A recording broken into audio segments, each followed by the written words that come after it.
So apparently Sega's getting desperate because now they're collaborating with Fortnite. And honestly, I don't think Sonic coming to Fortnite is necessarily a bad thing or anything.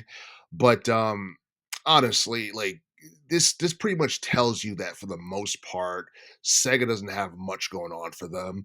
I know they're supposed to be rebooting like some of their older IPs in the future, but a lot of the older IPs have been dead or irrelevant for like over a decade.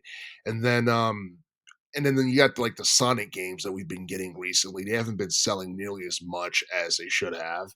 And the reason I say that is because I think the last major Sonic game that we got was Sonic Racing Cross Worlds from this past year.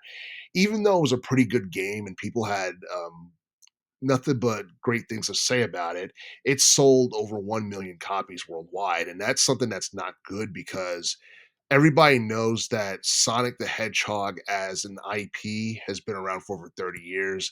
Everybody know how big Sonic is and all that other stuff. And honestly, like for a name that big, the Sonic series is not selling as much as it should have. And I honestly feel like the movies have been doing like much better than like um the actual video game series. And and you even look at Sonic X Shadow Generations. I think like that game, at least to my knowledge, topped like 2 million in terms of sales. That game came out like in 2024. And I feel like as much as that game was hyped up, it should have sold like double that at least.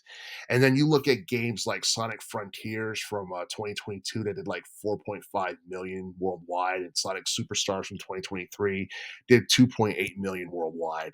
A lot of people go on record and tell you that Sonic Frontiers was overrated, but at the same time, it was one of the best 3D Sonic games that we had gotten in a very long time, probably since Sonic Colors in like 2010.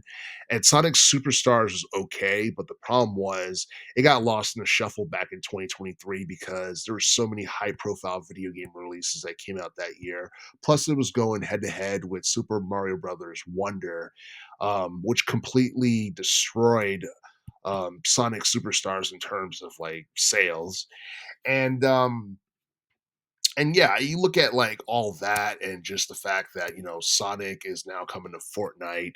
Yeah, obviously Sega's not doing too well like financially. I don't think they're necessarily in the red or anything, but I honestly feel like this is going to be one of those collaborations that people are going to forget about because there's been so many different like major franchises that has collaborated with Fortnite with the past couple of years. I'm talking Star Wars, I'm talking, Naruto.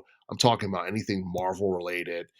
There's been so many high profile like IPs that has appeared on Fortnite, and I feel like it's to a point where yeah, I just like Fortnite is going to make as much money off of different IPs as they possibly can, and I do feel like you know, like it's possible that Sega can turn its luck around starting next year because we're supposed to be getting a new Sonic movie next year, Sonic the Hedgehog 4 movie. Plus, there's been rumors of a Sonic 2.5 Dimension game that's supposed to be coming out next year as well. But yeah, like some people will look at this collaboration as something different. Some people see it as desperation. Some people see it as an opportunity for um, for Sega to promote their most popular IP in a way where it'll get more attention, among like casual fans who are fans of Fortnite or just like casual fans of gaming in general. Um, so Sonic's supposed to be in, chapter 7, season 4 of Fortnite. And and I don't know if you're a hardcore like Sonic fan or a Sega fan and you're into Fortnite, this is something that you're definitely going to be into.